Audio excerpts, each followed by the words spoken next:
right? Like,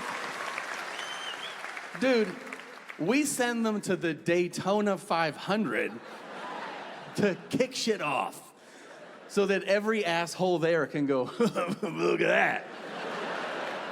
That's fucking cool. You're like, yeah, here. But if you're in the Hindu Kush province of Afghanistan and you see 7 F-22s, you're not like, oh yeah, today's the race. You know, you just go, ugh. And that's it. That's the last fucking sound you ever make before you hear, and then there goes your mom's village. All right, so USA. Now, well, sure. Why not?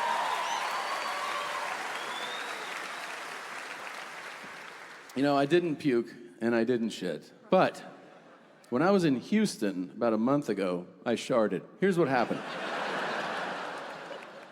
If you were gonna make a list of the best places to shart, and I don't know why you would, but if you did, number 1 is the bathroom.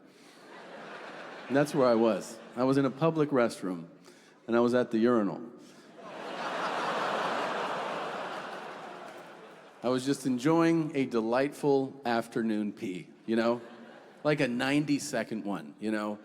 Where your mind just kind of goes, stream of consciousness takes over, you're just lost, and you're like, are birds real or are they honing devices? I don't know.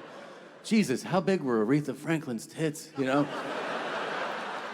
You ever think about that? Everyone talks about Dolly Parton's tits. Did you ever look at Aretha Franklin's tits?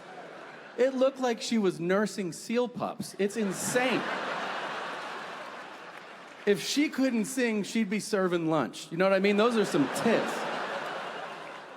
So, I'm pissing, and it's great. My wife always gives me shit, by the way.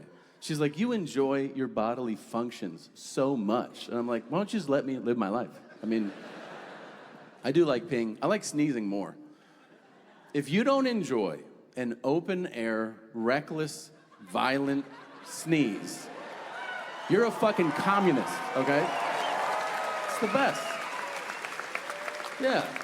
You know what I mean? No one's around. You go, like one of those, you're like, what the fuck? Don't talk to me. I love it. Cumming's the best. If we're obviously, I'm not gonna argue that point. So I go cumming, sneezing, nice pee, emergency shit. I really like stretching in bed right after I wake up, and then it sends you back to sleep because it feels like fentanyl or something. I don't know, I like it. I like sitting on the couch on a Sunday and just a nice pinch and roll on my beanbag, you know, just... Ah. This is free? This is crazy. I wish it were Seven's hand, but this feels good, you know? I know a lot of ladies get jealous about that, and honestly, you shouldn't. I've seen what many of you have there, and there's plenty to pull, so you could also just tug on that taffy bag and see where it takes you. Ah. Yeah. And don't you dare get insecure, okay? You ladies do that to each other. We never care. It could have teeth and we try to get in there. We don't care. All I'm saying is that, ladies, I want you to leave here tonight knowing that you all have beautiful pussies, okay? Yeah, sure. Oh yeah, absolutely. So I'm peeing, right? And as I'm peeing, I feel something, you know, in the chamber. And I'm polite, so I do the polite thing. I look around, and there's nobody in there. So I tell myself, it's okay, buddy. Why don't you give it a push? And I did, and there was no sound. None. But there was movement. So now I have to check. Do you know how you have to check in that situation? You have to take your pants all the way down. like a fucking toddler. Like I was like... So now I'm just Winnie the Poohing it in a t-shirt. Like, hi, hello. My little dick's hanging out, hello. And then I look into my boxers and I'm like, yep, I'm throwing those out. And then I clean up, and then I leave the restroom, and all my friends are waiting outside, and I immediately tell them what happened. And they're like, I don't want to know this. And I go, well, I'm telling you. And they go, well, stop. And I go, I'm not. You already know now. And in that exchange, something clicked. I put it together. I didn't shart. I had simply shit my pants. Yeah. I mean, that's an important distinction, right? A shart would imply that I had farted and that there were some DVD extras in there. I took a shit with my pants on.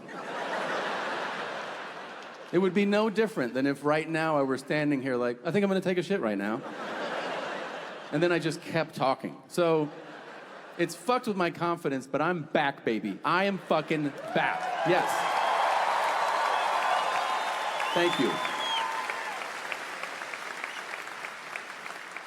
Also, let me tell you something. This is my 6-hour special, and I'm very, very grateful that I have this opportunity. Yeah.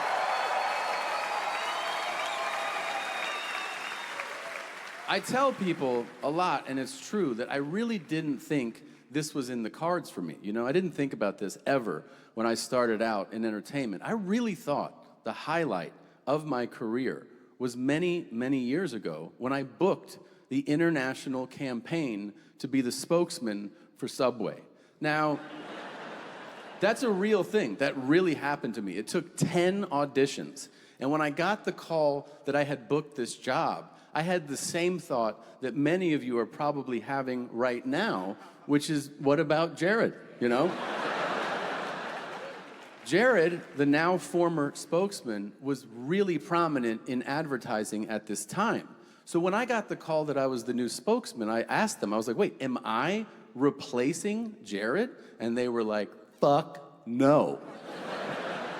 See, if you don't know this man's story, he used to weigh 500 pounds. And he would go to his local Subway, and he would order a 6-inch turkey sub, and he'd go on long walks. And over the course of several years, he lost nearly 300 pounds. Well, Subway did a one-time commercial that was so successful, they named him the permanent spokesman. But the problem was...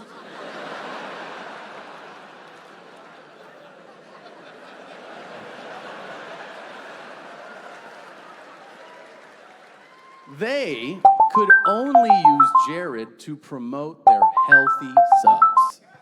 And they needed someone that looked like they could shit standing up, right?